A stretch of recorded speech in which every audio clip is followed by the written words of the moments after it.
Halo teman-teman, jumpa lagi dengan saya Salimin Bongso. Salam kangen.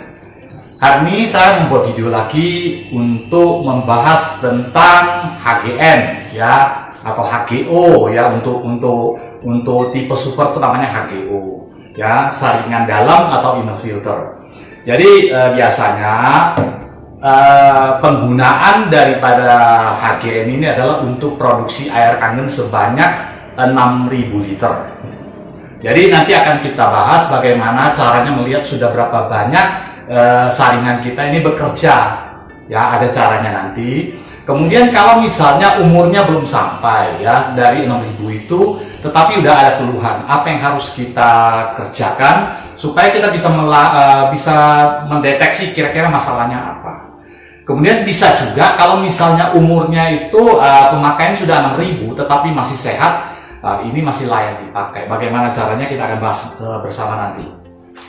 Oke, kita pertama-tama adalah bahwa saringan ini harus menyaring air baku sebelum diproses di dalam mesin. Jadi pertama dia itu saringannya harus bersih.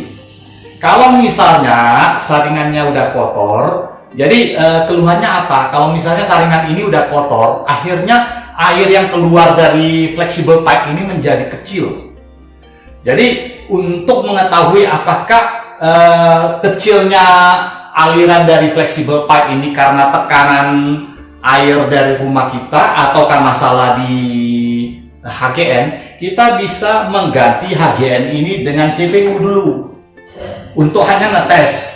Ya, kalau misalnya dengan HGN ternyata alirannya kecil, tetapi kalau dengan CPU ternyata alirannya besar, lancar, berarti HGN kita ini udah tumpah dan mungkin itu sudah harus diganti.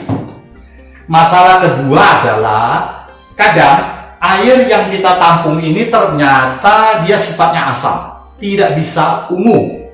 Nah, nggak bisa ungu itu juga ada kemungkinan bahwa filter kita ini HGN ini udah dipadatin dengan zat-zat asam.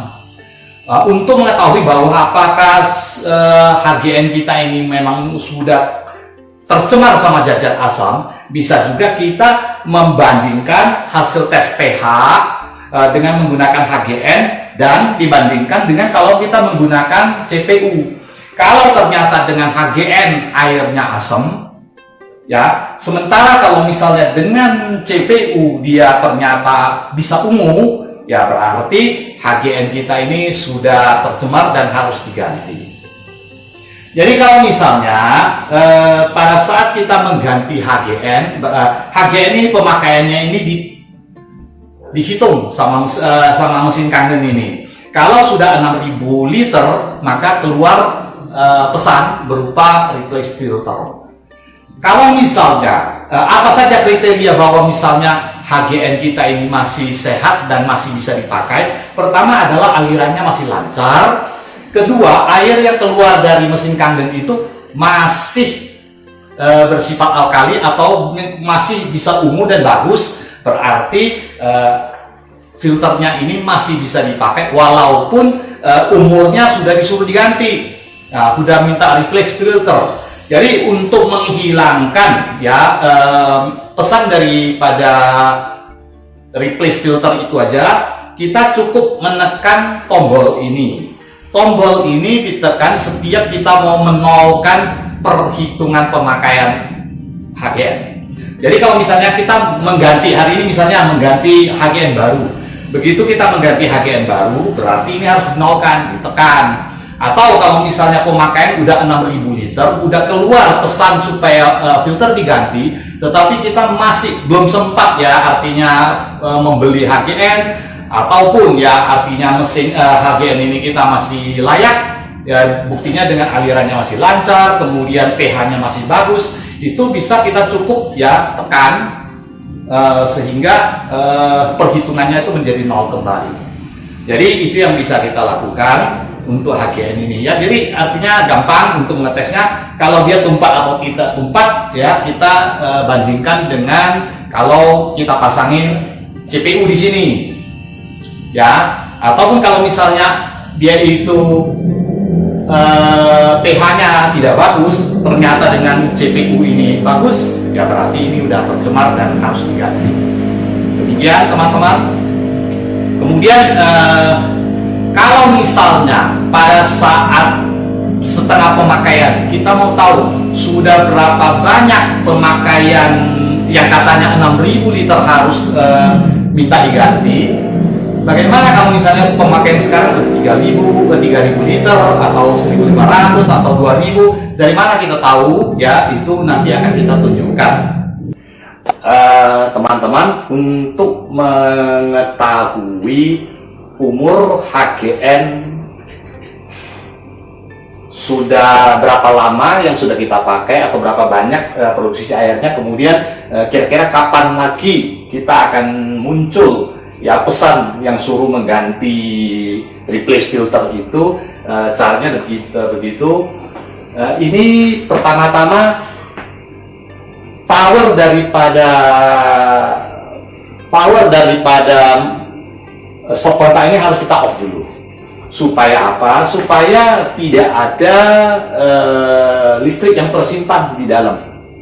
Sudah matikan agak lama, kemudian sekarang kita hidupkan. Kita hidupkan bukan power daripada mesin, tetapi power daripada stop kontak. Saya hidupkan. Pada saat ini power saya hidupkan, nanti di sini monitor ini akan kelihatan ada bacaannya. Strip. Kalau misalnya satu strip tebal berarti pemakaian adalah 1 kali 1.500 liter. 2 strip berarti 2 kali 1.500 liter, 3 strip dan sampai akhirnya 4 strip berarti udah 4 kali 1.600 atau sama dengan 6.000 liter, maka keluarlah pesan supaya filter kita ganti. Kalau misalnya filter belum mau kita ganti, ya seperti yang saya sebutkan, tinggal reset. Reset ini nanti strip-strip itu menjadi mau kembali terhapus semua. Sekarang saya akan on-kan stop power daripada stop kontak, dan di sini akan kelihatan bacaannya. Masih angka-angka, kemudian ini satu strip. Jadi satu strip itu berarti pemakaian sudah 1.500 liter dan lebih. Belum mencapai 2 kali 1.500, belum sampai 3.000. Ya, jadi itu dia. Nah, teman-teman, apa saja isi daripada HGN ini? Sebenarnya HGN ini isinya adalah karbon. Ya, boleh dikatakan ini sampai hampir penuh itu semuanya adalah karbon padat. Ya, jadi di dalamnya karbon-karbon itu dipisah-pisah oleh kain-kain saringan demikian, ya seperti ini. Ini adalah HGN yang sudah lama, sudah bekas pakai. Kemudian saya potong, saya bongkar, lihat isi dalamnya. Ya, jadi artinya supaya HGN kita ini bisa awet, yang pertama-tama itu adalah kalau bisa di rumah kita itu harus dipasangin filter yang utama, filter utama untuk penyaring air, karena air PDAM sekarang kan banyak mengandung endapan-endapan lumpur, yang artinya kalau tidak disaring itu lumpurnya itu bisa menyumbatin HGN sehingga umurnya menjadi pendek. Yang kedua yang pasti harus kita pasang itu adalah pre-filter atau filter luar. Filter luar ini kalau dirawat ya artinya rutin diganti, jangan hanya diganti saringan sedimen saja tetapi juga karbonnya. Jadi kalau misalnya karbonnya itu baru, ya karbonnya bagus, maka air kangen yang kita hasilkan itu akan mempunyai udara-udara, gelembung-gelembung udara yang kecil itu. Kalau misalnya gelembung udaranya yang itu sudah kurang, walaupun sudah di cleaning, itu berarti karbonnya sudah kurang. Jadi kalau nggak diganti HGN, ya pasti karbon yang di pre-filter itu harus diganti. Jadi kalau misalnya saringan rumah itu bagus, artinya saringan utama dari air kita bagus, airnya jernih, kemudian disaring lagi dengan pre-filter, hasilnya juga bagus. Akhirnya ini HGN ini bisa kita riset beberapa kali. Ya, umurnya tetap bagus, artinya saringannya bersih, dia tidak membuat aliran menjadi kecil, kemudian juga artinya kalau misalnya dia itu tidak mengandung zat-zat asam, pH air yang kita pakai adalah pH 7, maka tidak banyak zat-zat asam di sini, sehingga kita bisa ngeriset lagi. kita pakai lagi, airnya tetap kualitasnya tetap alkali atau berwarna ungu dan bagus.